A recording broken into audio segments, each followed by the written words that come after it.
So, hello, good morning, good afternoon, everyone, depending on where you're tuning in from. We're very excited today to be hosting this session of Carbon Talks. We're focused on involving Indigenous nations in carbon management deployment, and we have two amazing speakers here today to talk through how we are going to accomplish that. So just a quick agenda. I'm going to do a really brief introduction, and then we'll hand it over to for introductory remarks from AJ Bird and Nicole Baker. We will follow that with our panel discussion, and we'll do a really brief closing remarks to end out the session. As always, we like to do our land acknowledgement. Of course, this session makes it all that more important. So I really encourage you to also put your land acknowledgement in the chat. I acknowledge the land on which I gather is the traditional territory of the Haudenosaunee and Anishinaabe peoples, many of whom continue to live and work here today. This territory is covered by the Upper Canada Treaties and is within the land protected by the Dish with One Spoon Wampum Agreement. Today, this gathering place is home to many First Nations, Métis, and Inuit peoples, and acknowledging reminds us that our great standard of living is directly related to the resources and friendship of Indigenous peoples. So a little bit about Foresight, if you're new to us, we are Canada's largest clean tech accelerator, and we're focused on innovation and adoption. These are a couple of our stats from the work we've done over the past 10 years. Foresight's goal is to make Canada the first G7 country to reach net zero. And Carbon Next, which is the program that is hosting this webinar today, is a joint partnership program also run by Carbon Management Canada. Carbon Management Canada is a national not-for-profit organization working to develop and deploy industrial emission reduction solutions, including for methane monitoring, carbon capture, utilization and storage, and subsurface monitoring. And we appreciate working with Carbon Management Canada and the Partnership for Carbon Next. As I mentioned, Carbon Next is our next stream focused on CCUS and CDR technologies. So we are looking to advance these technologies in the Canadian market. We have the largest pipeline of emerging carbon management solutions, and we provide support to ventures looking to commercialize and industries looking to adopt these technologies on their net zero journey. So my name is Shannon Wilson, and I'm the program manager for Carbon Next here at Foresight Canada. And that's enough for me. I'm going to pass it over to Nicole Baker first. So Nicole Baker is from the Red Pheasant Cree Nation in Saskatchewan. She is a senior advisor in community and Indigenous engagement at Enbridge. Nicole works collaboratively with communities and stakeholders to build strong relationships and focus on shared goals. She has experience creating economic partnerships, strategies, and programs that contribute to reconciliation and inclusion of Indigenous peoples. And she is currently I mentioned that. She's a senior advisor with Enbridge for Indigenous engagement and community relations. So with that, I'm going to pass it over to Nicole. Tanse, Nitotamek, Nicole Baker, Nitsigasan, Ochinia, Musquechi, Waskaugan. Hello, my friends. My name is Nicole Baker. I'm joining you today from Treaty 6 territory in Beaver Hills House, which is commonly known today as Edmonton, Alberta, Canada. My grandmother is Gladys Whitney. She's from Red Pheasant Cree Nation in Saskatchewan, as is mentioned, and I really honor her roots. And I'm also Ukrainian, so half Cree, half Ukrainian. Like to share some insights from my own experiences and heritage. I'm very happy to be here speaking alongside AJ Bird, and I would just want to thank the hosts at Foresight and Carbon Management Canada for inviting me to participate and share with you all. Tanse, thank you. Hi.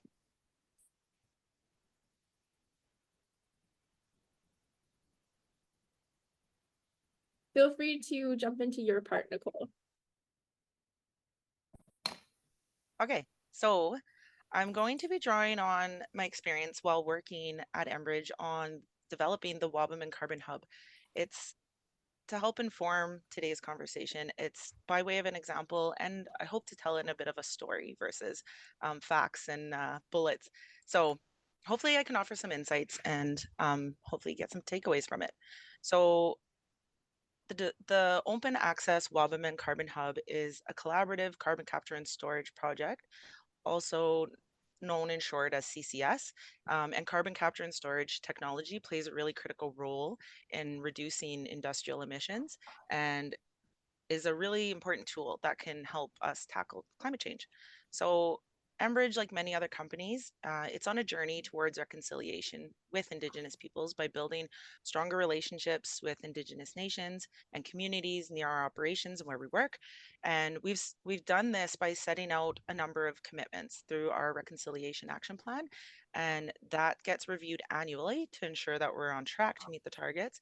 But more importantly, these targets were actually informed by Indigenous nations and through our Indigenous Leadership Committee, which meets regularly with our advisors and our senior leadership, because we want to make sure that it's in line with Indigenous values and goals as well. So one part of our reconciliation commitments is to develop equity partnerships along our operations and within projects that we develop. So we want to do that with Indigenous nations, with the stewards of the land, and we want to make sure that they're meaningful so that they can participate, engage, and benefit from these projects. So I'll try to give a quick overview of what the actual Wabamun Hub is and some specifics to it. It's a proposed storage project, and it's an area that's located west of the city of Edmonton, as I mentioned, on Treaty 6 territory, and it borders several First Nation reserves. So with it, the intention is to transport CO2 and to permanently sequester it and store it deep underground.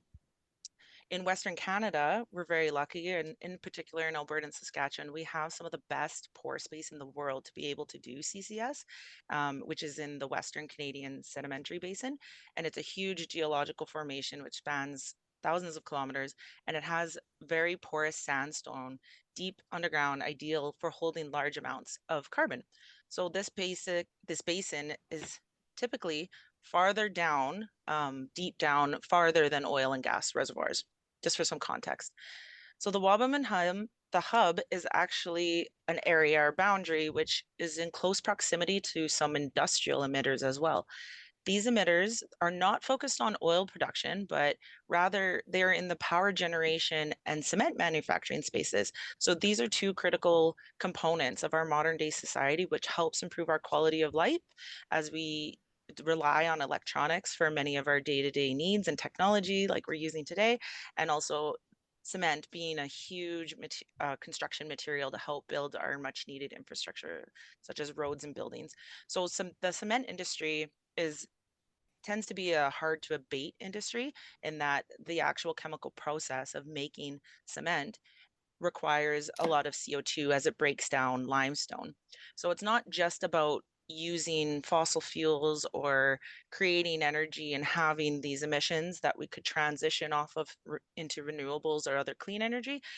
There's an actual solution that needs to be solved for this particular industry and to help make it a green project. So with that, Enbridge was looking at putting in a bid on this pore space. The government of Alberta was putting out a bid or a request for information from various companies that would be interested in creating these CCS storage spaces in different regions of the province. So our company went out and they met some of the chiefs of these Indigenous nations that bordered the proposed area. And Enbridge was looking at this from with a blank slate. It came out and said, this is what we are proposing. They tried to be very transparent about it and saying, how would you like to be involved and what would this look like? So it really started from that mutual space of learning and being open to suggestions and open with each other from a two-way dialogue.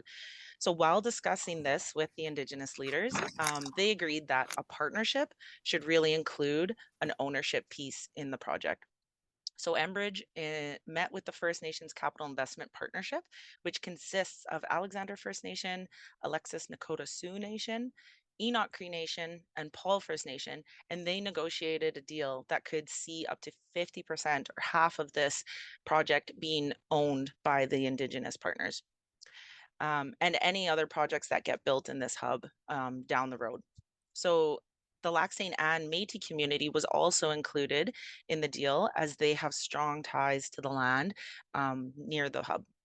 So in 2022, the nations had held a pipe ceremony at Enoch Cree Nation, and they brought together these nations that all share some of the traditional territory in Treaty 6 in this area, but they also come from different backgrounds, different histories, and we have Cree Nations, Stoney Nations, Sioux Nations, and Métis, all coming together for that shared goal of being part of this opportunity to do something new and energy helpful for the energy efficiency in this green technology that's coming out. So they held the pipe ceremony at Enoch with Enbridge, and our senior leaders came and they met with the elected chiefs to formulate the partnership in a way that honors the traditions of the Indigenous nations and is done within their area and with their guidance. So the reason why I'm sharing this story, it's not to brag about Enbridge and what we're doing, but it's actually to demonstrate that the involvement and the engagement with Indigenous nations can actually be done even in large companies like Enbridge. So there's a lot of pieces in here that helped make this project make sense, not just from a commercial sense, but it had all the pieces needed to move forward. So we have strong geology that's favorable for carbon storage. We have a government that supports the policies and the investment into CCS technology. We have a hard to abate industry emitters and industry emitters that are looking for solutions to bring their emissions down and get to their net neutral goals and their ESG components. We have a pipeline company that's committed to reconciliation. And it seems like we have a lot of those valuable pieces, but what we really needed was also the involvement of the natural stewards of the land and those that are really keeping Mother Earth in mind while we're looking at exploring storage solutions underground. So that includes the Indigenous nations. So with all these contributors and these partners, they're all equally important and necessary to allow the project to go forward. And with that, they can also all mutually benefit from being involved. So these pieces, they're not just critical for the project to move forward, but they also keep things in balance. Indigenous nations, they help keep the land as front and mind and center by respecting it and honoring the development that happens there. So they also bring this value-based leadership that takes a holistic approach to these business development ideas and ensuring that they're not sacrificing community needs just for profits. And that keeps kind of being their guiding principles as they're involved with the project, is making sure that it's going to benefit their community long term, but it's also going to be a positive impact on the environment and the land that they maintain and live and want to sustain for many future generations. So this partnership, it'll benefit the communities not only during the construction phases and the building of it, but also throughout its operations and even into decommissioning. And this is what we consider a life cycle approach to our projects. It's a strategic partnership that also strengthens Enbridge's competitive advantage. We can be an employer of choice to people in the area, to our clients, we can also attract Indigenous talent to the company by having these shared values and being a positive contributor to reconciliation. And it drives real value for the Indigenous communities, and it demonstrates that we can actually achieve our ESG goals in multiple ways. So the industrial partners that I mentioned, the emitters that are in that area, they also benefit by reaching their emissions reductions targets. They can create a net neutral product that comes to the industry, having green energy solutions to cement manufacturing and power generation is the goal. And they can also gain financial incentives through carbon credits that'll help build and operate the carbon capture systems for the long term. So this partnership can provide extreme financial freedom for the Indigenous nations involved. They can create their own source revenue. They can invest back into their communities. They can help bridge some of the gaps in the resources that they might have seen right now and be experiencing every day. And it also brings the Indigenous nations in the area to where traditionally they might have been left out. It gives them a seat at the table, and it gives them an ownership opportunity within these strategic investments. So Indigenous nations can also be very influential allies for the project. So with us, the Indigenous leaders that are owners, they have vested interest in the success of this project. So they often they operate in political spaces, and their support for the project can carry a lot of weight. And in the case of emissions reductions types projects, Indigenous leaders can be the strongest advocates and can offer support when promoting the project to various levels of government, funders, and the public. So going on to like the benefits, the mutual benefits that we all gain, I kind of skimmed over them or highlighted them, but I just want to make sure that um, it's not just about the equity sharing or a one way. The company truly benefits because we get guidance from Indigenous communities as we engage and develop this project with them. We gain some social license by operating it in a responsible way. Um, we can we have an opportunity to build cultural awareness within our company by spending time within the communities, developing, learning their histories and their cultures, and being part of their events and their cultural gatherings. Um, we can even count some of this once this becomes online, it becomes a full scale project. We can kind of market that this is a solution that involves Indigenous spend and it's increasing those goals. If companies have goals to increase their social impact or their financial impact to Indigenous communities, we can share this as a solution to help bring those goals up into reality. It also helps de-risk the project as we're diversifying the investors. The nations that are involved in this, they will be bringing their own capital to the table and they are buying shares and investing in it, and they have a governance seat at it. And they can do this through various levels. That's the other piece that was really important is that in Alberta, we have a funding mechanism that can backstop loans for Indigenous nations through the Alberta Indigenous Opportunities Corporation. And it also just creates a positive impact that you can truly be proud of and be a part of and share with others.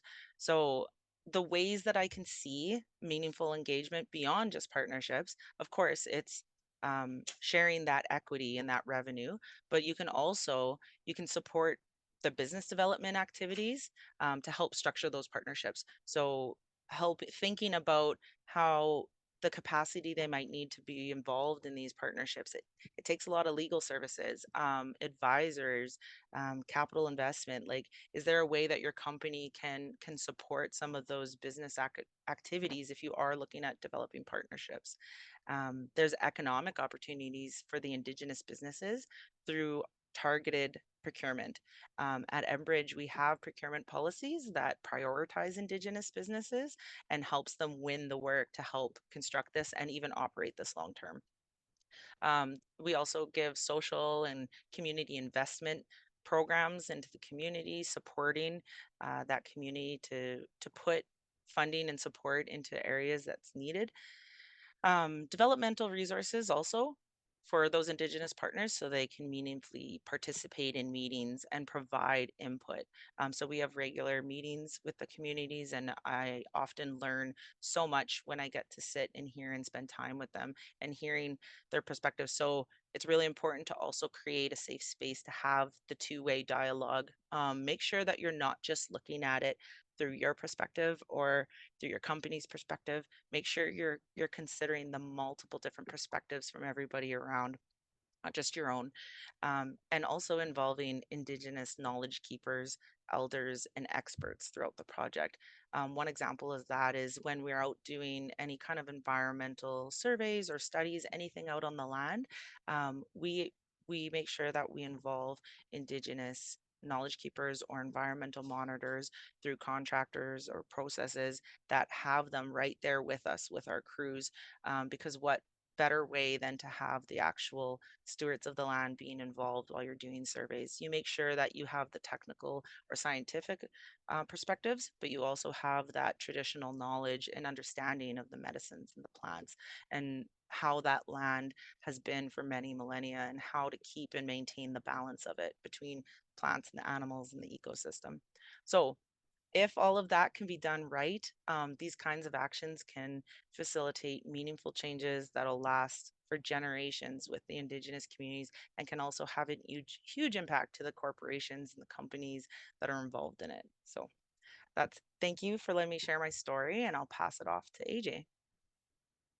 Thank you so much, Nicole. That was really, I learned a lot throughout that. Already I'm excited to dig into the panel discussion following AJ's portion. I just am going to share my screen again here. So our next panelist is Nicole. AJ is a Treaty 8 Indian from the Denanu QY First Nation in the Northwest Territories. Is the Chief Hunter, Vice President of Business Development for One Tribe Indigenous Carbon and its parent company, Tatanka Oyate Holdings of the Wahpeton Dakota Nation in Saskatchewan. With experience in landfill gas, anaerobic digesters, clean water technology, clean energy finance, and now nature-based solutions, the climate sector is a focus for future growth worldwide. AJ is thrilled to be advancing Indigenous reconciliation with the emerging climate economy. I'll pass it over to you, AJ. Thank you. For my land acknowledgement, I'm currently located in Calgary, Alberta, which is Treaty 7 territory, as well as the homeland of the Alberta Métis Region 3. And I'm currently, speaking on the potential for carbon credits and carbon offsetting in a nature-based solutions. But as a company, we're also exploring what we would call the engineered offsets, which is what would fall under carbon capture, utilization, and storage, as well as CCU. So at this point in Canada, we are facing the crossroads of definite need for more climate solutions that are produced in our country. I work in carbon offsetting modeling right now that is, we're looking at international projects and there's international demand. But the reality is many carbon offsetting buyers and carbon credit buyers are seeking made in Canada solutions. And so this is primed for future growth. And when we're talking about Indigenous partnerships and why is this important, Nicole has covered this very well with the success that Enbridge has had with, their proposed package going forward. But as far as why we would have Indigenous partnerships, so there's many of us here today that I'm sure we have heard of the term Indigenous reconciliation. And we hear it so often, but what is it? It means many things. It means many different things to different people. But essentially, if we could just focus it on our industry and our what I would call climate technology solutions, we would be looking forward at this as not only partnerships and ownership opportunities, but it is a way to go forward working together. Now, why is that important? Well, number one, Nicole's covered this very well, with regards to the way Enbridge has handled their situations with, going out and speaking to the nations, not just First Nations, but also Métis people. If we were in the far north, we would be looking to speak with Inuit people as well. So when we're looking at any major project or anything that impacts neighboring areas, we would have to do something what is called duty to consult. And that's a legal term, and it's a very convoluted, prescriptive measure that is required by law in Canada for any major project, is that there be consultation, legal upheld consultation with Indigenous nations nearby or otherwise affected. So that is something that you're forced to do. But what Indigenous reconciliation is what you want to do. And the difference being is, as Nicole has said, it can create really great ally opportunities, but also provide definite backstop on funding and government support. So why, with respect to carbon, why are we looking at this with carbon? Because there's lots of other businesses that need to do reconciliation, not just the carbon business. But the reality is right now is this is an emerging industry. And we have had other industries in our country that are hundreds of years old and that were not done properly in the sense of the relationship with Indigenous people. I'm going to just briefly give you an update on what we are now calling climate colonialism when we're working in the international sector of the carbon world. very much in nature-based solutions, but this is applicable. Whether carbon is safely sequestered in nature or if it's safely sequestered and or utilized in technology, the reality is it's carbon.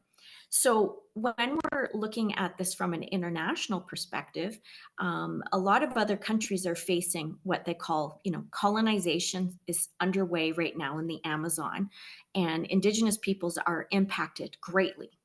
But in Canada, we've been impacted greatly. And this isn't to give you a long-winded history lesson, but is to provide the proper context as to why we want to do Indigenous reconciliation now and not be climate colonialists.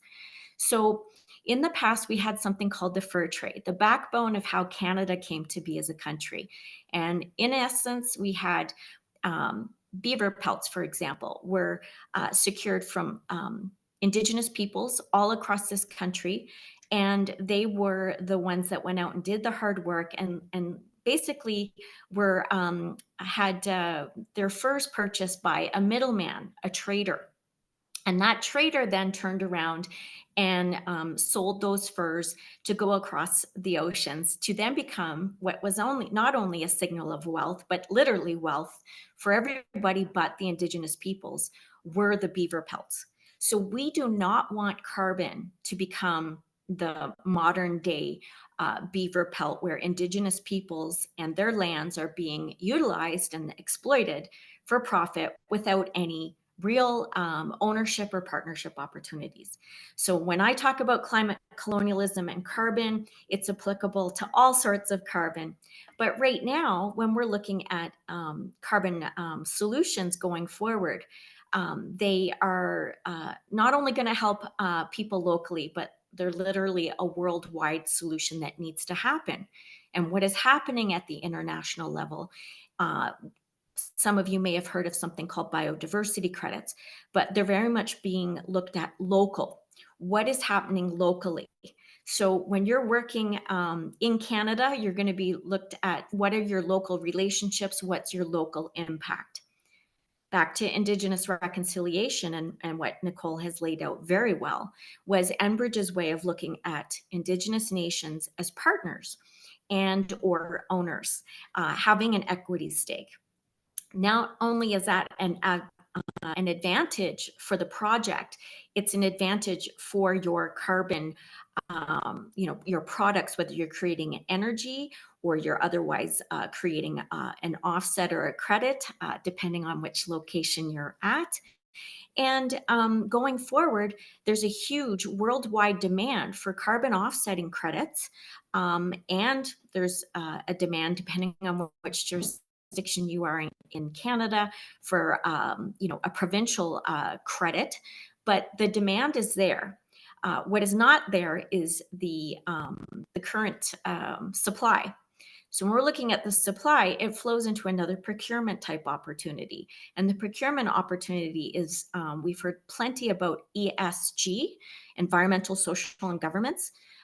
We're also looking at what we're calling IESG, Indigenous, environment, social, and governance type principles of your business, and or the people that are purchasing or financing your projects.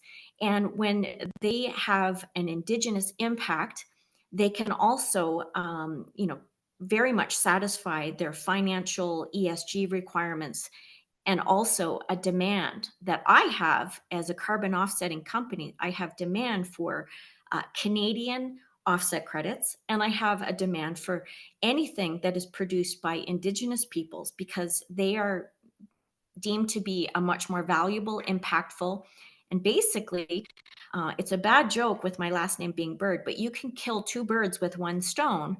You can have a climate solution and an Indigenous reconciliation solution when you work in partnership with Indigenous peoples. And what exactly does that mean to work in partnership? Well, the first thing is to start the conversation, start the relationship, look at the local Indigenous nations, First Nations, Métis, or Inuit, and approach them as an equity partner interest, but also as an align or an ally to your project.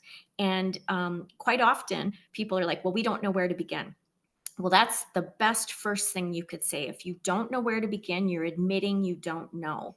And very often with Indigenous peoples, there's there's people that like, well, we don't know where to start. Well, the first place to start is to say you need help. And that's what I'm here for, but also that's why Nicole joined as well. We'd be more than happy, speaking on behalf of Nicole, but we've already discussed this, that we've been more than happy to help anybody that has questions on where do I begin, or, I don't know who to speak to. If we can't help you directly, we will do all we can to help find the right people for you to talk to, because that is the best first step that you could do going forward, along with your technology. Shannon, I think I've spoken at length, but thank you so much for inviting me. And I do look forward to hearing from anyone that has interest in discussing things further. Thank you. Masicho. Thank you so much, AJ. That was great. The quote I took from that is, reconciliation is not just what you want to do, or is what you want to do, not just what you are legally or regulatorily required to do. And I thought that was phenomenal. Thank you. So with that, we're going to jump into our panel discussion here. I've been noting the questions from the audience. They've been coming in throughout the session. If you do have any questions in the audience, please feel free to drop it in the chat and we will add it to our list. Get through. So on that note, I'm going to jump it off with, when you're developing a consultation process with Indigenous Nations, what are the first steps that you would typically take for this process? Go to either one of you.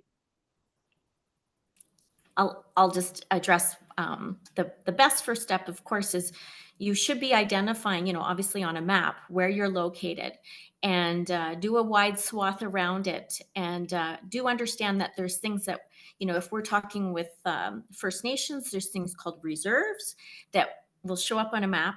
But there's also Métis regions as well. There's Métis settlements, but also Métis regions. Métis settlements should show up on the map, but Métis regions won't. And but you should know who your neighbors are and where you plan to operate. And at that point, identify going forward a point of contact and reach out. Recommend that you call, but you also follow up, with either an email or a letter. But if you don't know where to start, you're going to have to find the right contact. And there's a lot of, because duty to consult is a legal process. You will have a lawyer involved, and lawyers, I was married to a judge at one point. They all know one another. And you would reach out to your corporate lawyer and say, we need to do a duty to consult. And, who do we need to, who in our, legal team is going to be handling that? That legal person would then be reaching out, either through their network or certainly through the nation to determine, we need to start the process, or we'd like to start the process of consultation with you. So that's kind of my recommendations. Nicole, do you have anything separate or in addition? Yeah, very similar. That consultation is a legal process, and it's a requirement for all project developers that are doing anything that would impact the land. So I suggest, like, before you get to the consultation stage, is, like AJ said, engage early, like spend time, take the time to really learn that area, learn some of the history. You can look online, of course, as a starting point, but most of the time there is a consultation contact listed somewhere through whatever your regulatory requirement is. I mean, in Alberta, we have a consultation office, which can be a good start, but even asking around in your network will help open different doors and possibilities to building those connections. I would also just recommend to allow time in your project schedule. A lot of this stuff happens pretty quickly, or you have to strike while the iron's hot when you have the investment or when you have the policy window to do it. Having all those pieces in place are important, but allow yourself time to make sure that you are meeting with the communities and not just giving one time meeting, basically. Like, not sometimes consultation is somewhat done where it's kind of, you were notified and or we had a meeting, we had a discussion, we'll consider your input. This is definitely much more of an investment into the relationship, and it'll take meeting frequently and often and as many times as it needs to listen, and listen with a really open heart and an open mind, and come prepared knowing what your company is willing to offer within these projects, like what can be done. Have an idea, don't have it kind of all mapped out, but at least know the areas. If a community is interested in a partnership, know if you're able to do that, and then you can have that conversation. And if there's an opportunity that presents itself that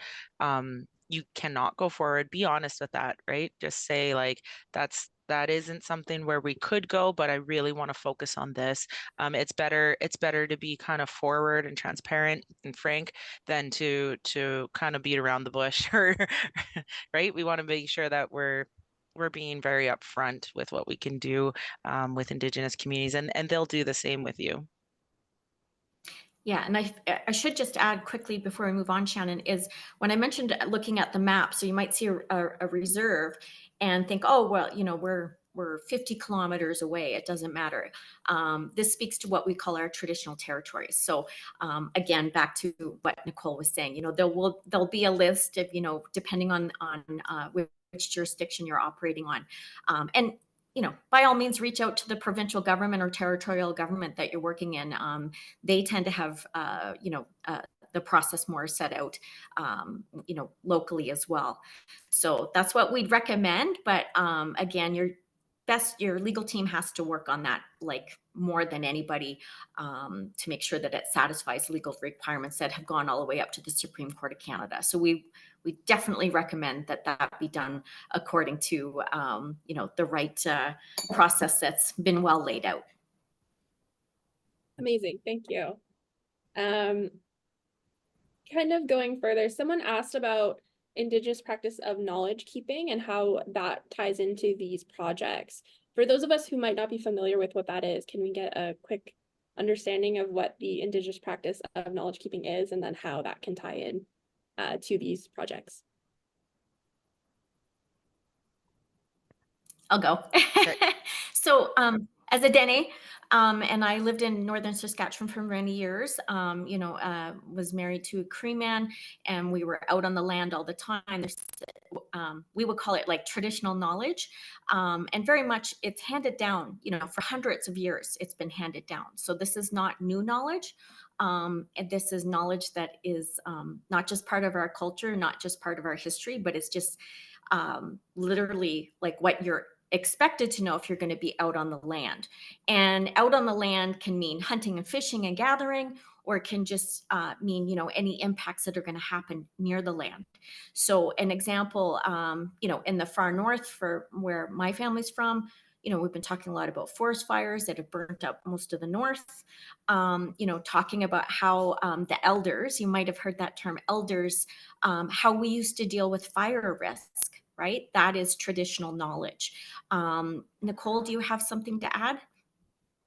I keep saying go back to the community, but the community they know where their elders are. They typically have elders committees and stuff, and so that practice is, I guess it's kind of like this lifelong apprenticeship in a way that you've been appointed and identified by your community as either a future elder, and you spend that time. It can take years or generations, decades to learn the knowledge, the practice, the ceremonies, the histories, the medicines. Like you can really specialize in a certain area, but it's how you kind of start as maybe an elder's helper, and you're spending years and years gaining all that knowledge. So it's kind of like equivalent to having a PhD within your nation and within that history of your people, and you're very much seen as that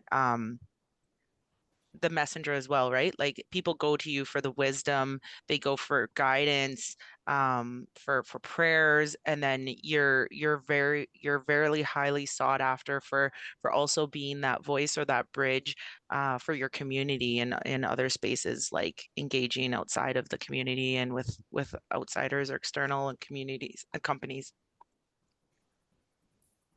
Great, Does that thank you. help answer?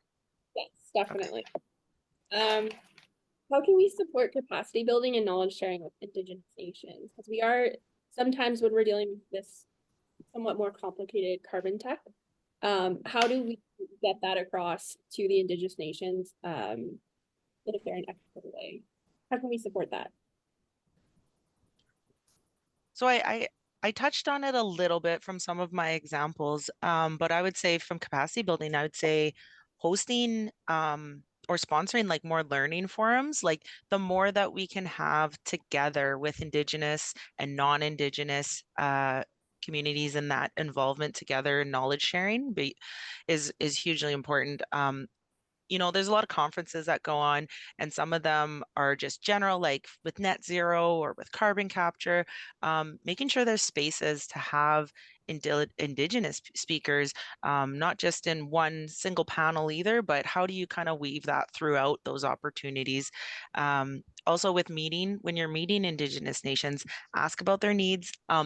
They have a really good idea, and they might have these amazing possibilities and opportunities that you never even thought of to help share resources or um, you know having internships. Like I think that's another kind of way, is how can we have guest speakers maybe coming into Enbridge, or like I hosted some youth that came this summer to learn more about the company, so that you're building those seeds kind of for the future generation of is giving some awareness and experience about what an energy company is or what a pipeline looks like, and seeing if that's something that they want to pursue in the future. Like all those different pieces and levels will help build long-term capacity for the nations. And I'll add an example, a very easy one is to have like tours, invite the community, if you have some sort of either a pilot project, to come visit a site, and don't just do one, offer them regularly, because, a lot of Indigenous peoples, they don't necessarily, some might live in their community, others might be away working or, on the land. So, there's just not like, oh, a check mark, let's do one tour, offer those regularly. Like what Nicole does for Enbridge, consider having an Indigenous engagement officer as part of your company. And that is a great gateway to not only building capacity, but building the relationship. And, there's also, explore the not just a PowerPoint. PowerPoints are, effective to some regard, but, consider how, if you can't host tours, you have some sort of do a video presentation, but just build the relationship with education and opportunities. As Nicole said, the whole idea of interns, certainly opening up that, but in essence, your relationship building, and not just in one way. And that's the way to build capacity. I would also consider, like, is there room to have an Indigenous advisory committee implemented Yes. within your company? There's such huge knowledge in it, and it doesn't have to be knowledge keepers. It can be youth, it can be leadership, it could be consultation, or it could be someone who's retired who used to work in community Indigenous relations, right? Looking for kind of anyone who is willing to share some of their own experience as an Indigenous person, or even just working in a community for long term. And then the last thing I would say that can be really big for building capacity is expanding that network, like helping, if you are being invited to, if your company has a seat at a certain workshop, or a closed door discussion with the government, something like that, like open up those opportunities and help the nations build their own networks as well. Sometimes we have access to things and in the business world that just wouldn't consider sometimes the Indigenous communities, and or they just wouldn't get that invite. So try to think of the ways to extend that out to them as well.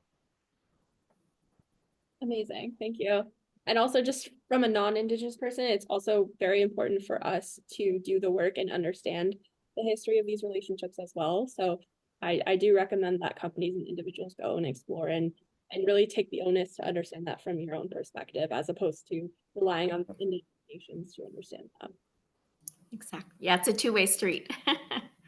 Exactly. So we touched on this a little bit, Nicole. We did get a question about, do the First Nations need to invest their own money into owning a percentage of the product or the project? And Yeah, then put that's the as well. yeah, there's one way, like a lot of nations will invest their own source revenue. It's if like there's certain funding mechanisms that they get that is like a grant or something that can't be used for business development. So they do need to find ways that, and if they don't have a business operating, like say they had some oil reserves or they had a bank, like if they have that within their nation, within their community or casino, like something that generates revenue, they could use that. But oftentimes it's a barrier to entry. And that's, I think, a big challenge that has stopped Indigenous nations from investing more in the future. That's been one of the biggest barriers to have access to large amounts of capital, right? Like the project, the Wabamun Hub is going to be millions and millions of dollars to build, but it also will generate a lot of revenue for the nation. So for that, they would definitely need a funding mechanism. They could try to come up with that amount of money and pool it together. Like the more nations you have, could also build strength in sharing the resources. But the biggest benefit is having a loan guarantee or a mechanism that can loan a large sum of money at a low interest rate so that they can be actual ownerships. That's kind of the difference with like revenue sharing. There's another way that there's a little bit of a difference between equity ownership, where you're actually putting stakes in, you're having shares or you're purchasing that and you have a governance part in that as well.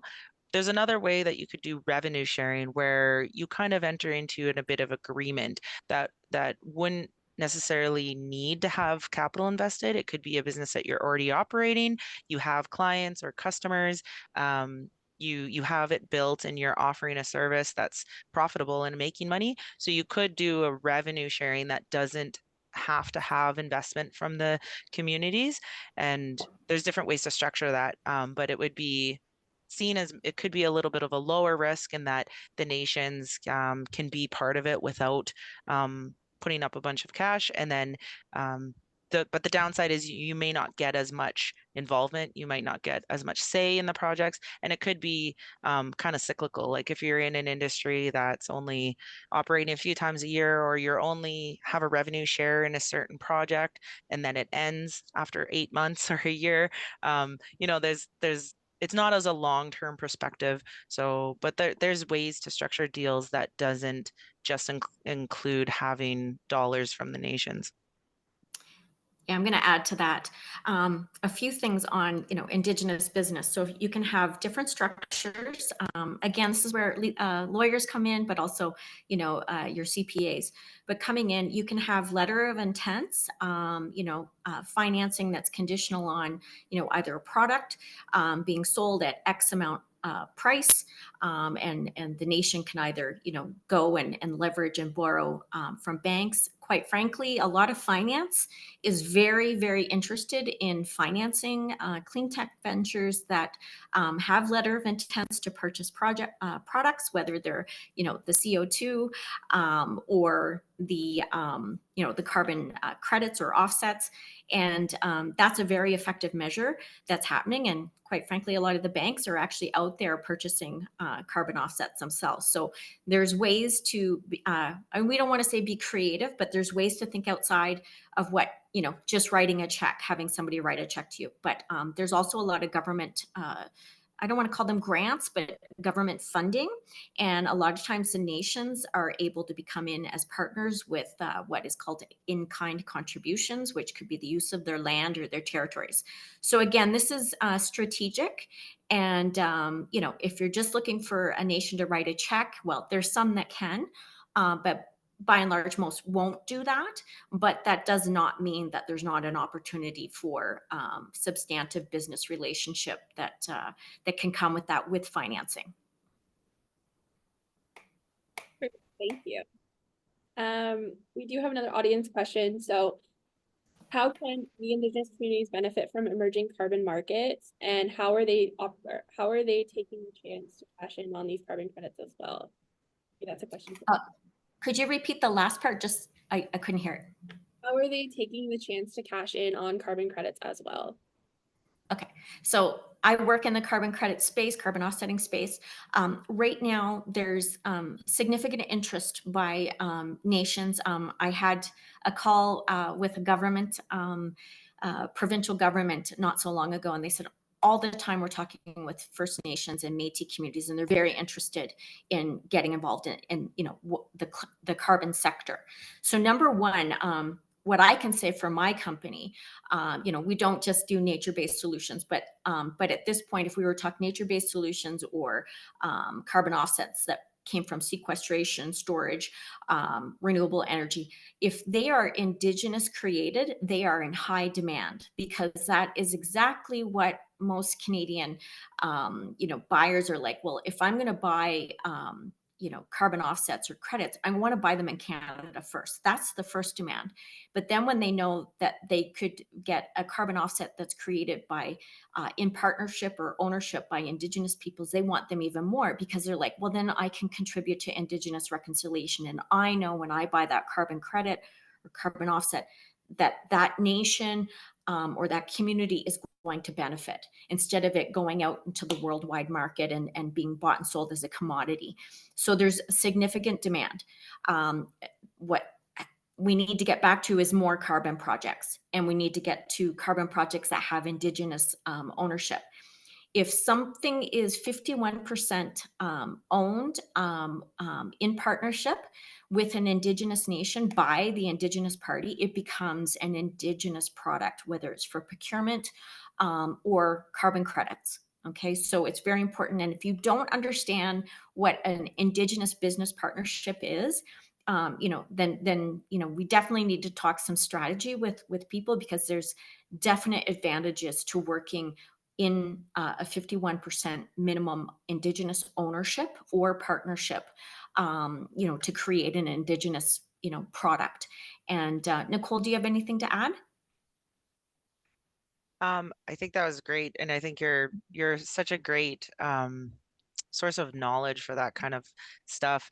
The other thing is, if, like you already mentioned it, was if they could use their land to do like reforestation projects, like using the natural resources that they might have within their land. If they can use that for carbon offsets, that would be a huge opportunity. As you're saying, there's just a win-win to have those markets or those carbon credits out into the market. And I hope that that's like a new green space that'll really prioritize Indigenous involvement in it.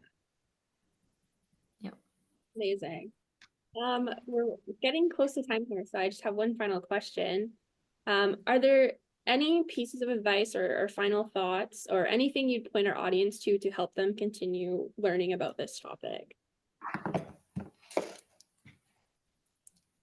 I think Okay. AJ has the best example. You're too kind, Nicole. Well, number one, there's in Canada, we have an organization called Canada Council for Aboriginal Business. My companies are members of Canada Council for Aboriginal Business, and they are a membership organization that's not just for Indigenous business, but actually people that want to work with Indigenous nations. And they have a progressive Aboriginal relations course. If you're starting at ground zero and you don't, you're like, yeah, we want to start this right, I could recommend that course. There's a significant amount of Indigenous business consultants out there that can assist you to go forward. But I would recommend Canada Council for Aboriginal Business for non-Indigenous business to join. And you'll very quickly learn they're very robust, energetic, and constant activities going. Not just for networking, but for like, if you need help, they will help you.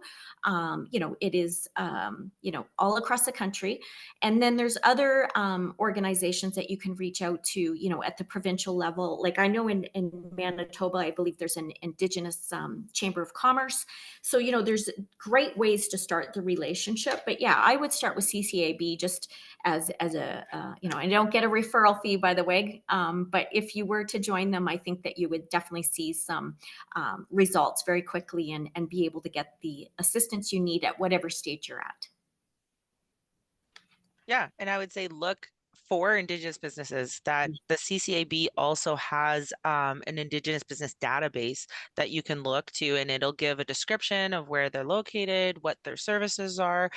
Reaching out to Indigenous businesses would be a huge benefit or starting point as well, because they might be looking for opportunities in the same space or could be offering something complementary to your initiatives and what you're offering as well. Yeah, and that speaks to things like your supply arrangements or your subcontracting. If you have to do any type of subcontracting for trades, that you want to look at not just like ownership type or equity business arrangements based on the location, but also look at whether it's depending on how large you are, you might need to have your own team of welders ready to go, transportation. There's just all sorts of different ways to strengthen your relationship with Indigenous nations by using and working with Indigenous business, not just at that high level ownership perspective, but at that, any business requirements that need to go through it. So yeah, again, CCAB is a great starting point that we would recommend people. And again, build those relationships, and you're going to learn more about, because not everybody's a member of CCAB. So you'll learn if you have the relationships locally, they're gonna teach you who you can work with as well. Amazing. Thank you both so much. This has been such a great conversation today. I'm just going to do a really quick wrap up. So our next steps, this is our final carbon talks for a little bit. We will be resuming in May 2024. We're about to start our third cohort of our program, and we are going to be announcing our startups very soon for that. So stay tuned for a blog post on that. And if you want to stay up to date with anything Carbon Next, please feel free to click the link here and join our newsletter. That's the easiest way to stay up to date with anything going on. So thank you all for attending. Again, thank you, AJ. Thank you, Nicole. This was phenomenal. And have a great day, everybody.